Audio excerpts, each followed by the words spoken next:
All right, what's going on, everybody? So I want to share with you guys something that I believe if you really are cognizant and work in this area, if you grow and mature in this area, that God would open a lot of doors for you and that he would upgrade your ministry, that he would allow your reach and influence to go beyond what you have right now. And I believe that this is one of the major reasons why God has even allowed me to have this kind of success, because I was cognizant and concerted in my efforts to work with this area. And that is that you have to judge with righteous judgment. And what I mean specifically is looking at certain people, looking at certain situations, and really take it for what it is in that moment. And the simple example I give is that if you look at a baby, if you look at a teenager, if you look at a full-grown adult, and each of their stages, there are different levels that they are at. If you're a baby, you're 1 year old and you can't even walk, and you're just growing in this area, there's no expectation that you should have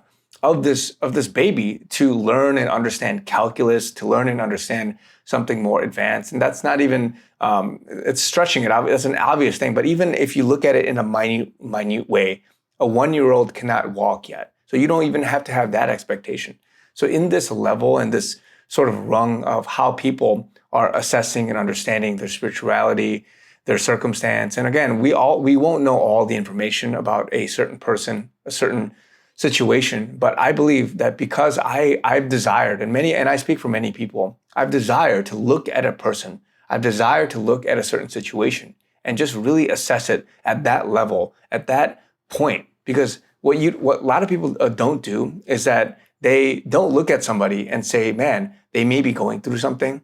They may be in a growth process. They may not be fully a full-grown adult yet, but because we're looking at a fifth grader, because we're looking at a new pastor, a new Christian, or an even older Christian, and you have certain judgments and standards and preconceived notions that you are labeling on that person, and you quickly jump to these things, and if they don't meet it, you cancel them, you don't even forgive them, whatever that is, because people are not perfect, and we're in this growth stage, because we're not showing grace to them. We're not showing love and mercy to them. We're not giving righteous judgment to these people and saying, okay, maybe there was a fluke in this area. Maybe they're struggling with something. Maybe they have to learn a certain thing the hard way. Maybe they are in a process of trying to figure out certain theologies, certain viewpoints.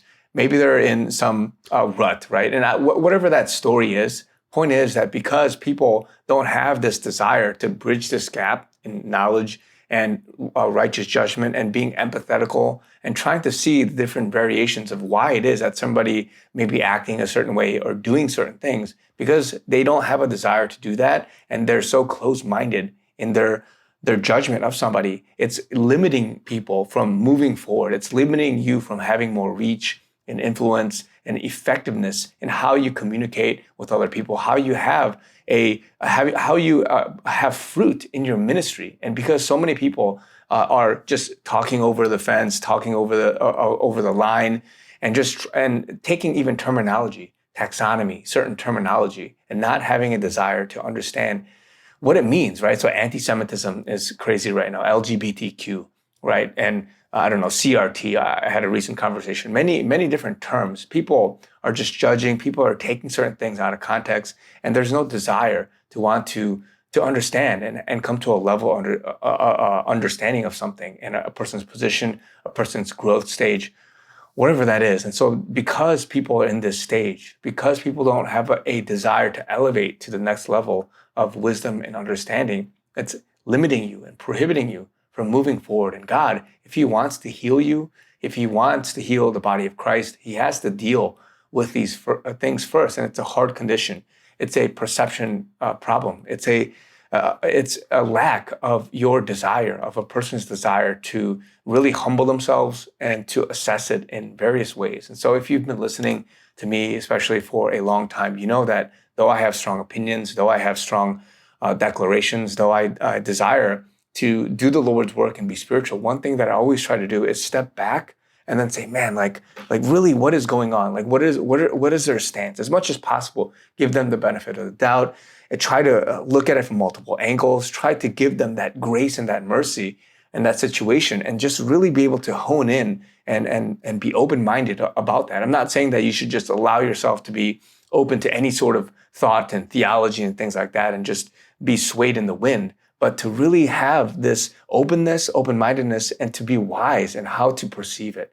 So again, guys, I say all that because if you are struggling with this, and if you don't realize that you have this plank in your eye, right? If you're not able to really be self-aware in this, I encourage you and I implore you to pray about it and to look at the world, not even just me and many people. This is not some defensive video or whatnot even about me, but because people are looking at everybody else with these judgmental eyes and not in an empathetical, gracious, loving, merciful way, this is prohibiting and inhibiting you from moving to other things. And that's why people have such a small impact in whatever they're doing. And I'm not saying the larger, the bigger, it's better, but even in the one person, you realize there's not much fruit, there's not much breakthrough in just that small thing that you have. And I believe that if you really want to upgrade in your reach, your impact, and your growth, then that if you desire to have righteous judgment, then God can open doors for you. So I want to encourage you guys, love you guys, talk to you guys very soon.